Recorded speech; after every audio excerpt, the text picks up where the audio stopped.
So now, ladies and gentlemen, thanks to the wonders of the 21st century science and technology, we have finally tapped time travel. Yes, I believe we made contact with the other side.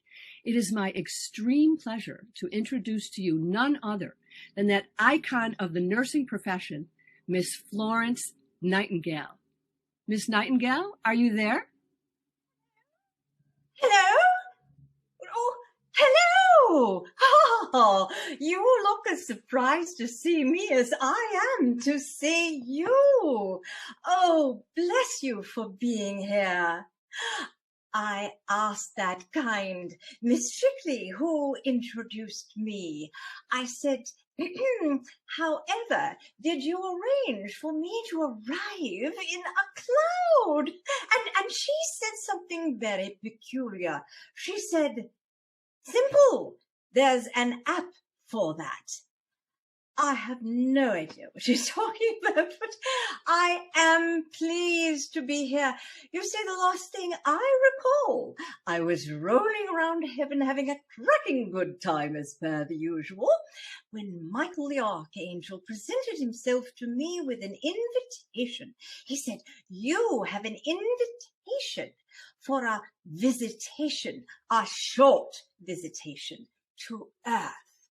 And I have to admit, I was less than pleased. I was not eager. No offense to present company, of course. I was not eager to give up my heavenly body. Oh, ladies and gentlemen, my heavenly body is young and strong. It is pain-free. It is also a size 2. This one, I'm not clear where they found this one. It looks to be, I suppose, approximately a size 16 on a good day. Well, nevertheless, I then had to think of the space-time continuum and the effects of gravity. Oh my, having to deal with varicosities again and back pain and these. You do understand. But then Michael said to me, but these are people who are interested in learning from history, and they would like to hear your story. Oh, and perhaps even some of them might be nurses. Well, of course, how could I say no? So I am very pleased to be among you. And, well, he tells me the time is very short, so let me get down to business. Word on the streets of gold has it, your healthcare system has problems. Is this true? Yes, so I heard. Well, I hope that some of my recollections might do you good, so that you might not make the same mistakes in the future. All right. The first of my stories begins in a country far, far away with the unusual name of the Ukraine. I suppose it still exists? Yes, all right. Now, there is a Crimean Peninsula to the south of that land. I hope it's not still a hotbed of military activity. In my time, this story takes place a little bit south in what was known as the Ottoman Empire, Turkey. And I take you now to a small village on the Asian peninsula of Constantinople. It was called Scutari. And there we begin. When we arrived in Scutari, we saw a dilapidated 100-year-old building. It had been thrown up in a hurry by the Sultan. He used it as stables and later converted to barracks and now a hospital. So, the date, November 4th, 1854. I wish you could have been there. 3,000 injured. And that hospital used as barracks then. Miles and miles of fallen men. Oh, friends, they were boys, actually. 16 to 22-year-olds. Oh, heroes. 'Twas clear. Oh, the faces. I'm a switchgear. Switchgear. Oh, it was built on a cesspool, that hellhole in Scutari. It contaminated the water and the ground all around, and of course, unsurprisingly, enter cholera, our uninvited guest, whom, by the time we arrived, had captured nearly 60% of the lives. Oh, and the wounded, when they arrived on shore, caked with mud and gore. They had been traveling for 8 or 9 days on rickety ships, tossed by wind and waves, sans shoes or boots, all left behind, many of them missing an appendage, on the battlefield upended, with their minds. Oh, friends, we had so little to give them. There was no furniture, no beds. Oh, and the floor! How shall I describe it all? What your step? To fall would be excremental. We dubbed it BMS, for blood, mud, and stool. Ugh, horrible. Now, I must ask, I wonder if in your modern times you still have a problem staffing hospitals. Well, before we arrived, for every 95 patients, there was but one surgeon who sawed and sawed from sun till sun, on one mother's son to another, without a nurse. There were orderlies. They kept no order. They introduced thievery to the quarter. And there was no operating theatre. No operating tables. No amputations carried out on the ward in front of the men. There were no blankets or labels or morphine or, well, there was some chloroform, but on the norm 'twas rarely used. The doctor said, in your haste it might be wasted.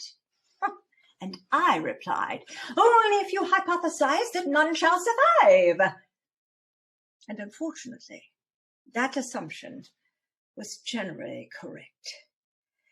Oh, my friends, as I stood there and surveyed the death and destruction more than I could ever imagine, I thought 2 things. One, war is hell. And the other was a little tune and the words of a once popular song. Mother told me not to come. Ah, yes. It seemed like years had passed since I made my grand announcement to my family at our home in Embley, when actually it had been only a few months. So, come with me now as I make the grand announcement in the parlour where Mother and Father were sitting. It was tea time, as I recall, as I brought in the London Times. Oh, Mother, Father, did you see the Times this morning? It says right here, more soldiers are dying from disease than wounds they've received in battle. Oh, yes, dear. I saw. Dreadful. Oh, don't look so forlorn, my dear. It is war, after all. Biscuit? Mother, no, please. Listen. My friend, Lord, the Minister of War. Yes, he has asked me to supervise the very first British Army Nurse Corps in a military hospital in Turkey. What? Oh, the Minister of War expects our daughter to go where? To some God-forsaken country and do what? Why, I'll minister to our injured soldiers, Mamma. You'll do no such thing, William. Wake up! Oh, what? Have you heard what her friend, our Minister of War, has proposed? Proposed? Well, he's already married. Oh, no, Papa. No, I'm to travel to the Ottoman Empire as a nurse. Oh, preposterous. You do no such thing. Precisely what I have told her. Oh, Mother, Father, I am not a child. I'm 34 years old, and I did not intend to ask your permission. But your blessing. Oh, Papa. No, you listen to me, my pet. You're still my responsibility. You hear? And get my hands on it. He should have asked me first. First me. Humbug. You'll not go, and that is final. But I would go, despite my family's resistance. I would go, or my name's not Flo. Yes, I relied for encouragement on the promises woven like threads throughout the scriptures. One of those promises, one of my favorites, was the one the Lord gave to Captain Joshua. Have I not commanded you? Be strong and courageous. Do not tremble or be afraid, for the Lord your God is with you wherever you go. Fear not the wind, fear not the rain, for I am with you.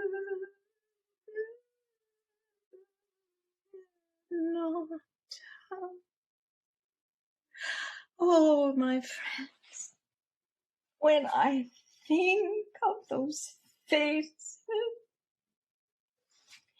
those words were said and sung to many a sick and dying soldier. It gave them hope, and it gave us hope too. I cannot apologize for the emotions that rise so quickly to the fore after so long a time. Oh,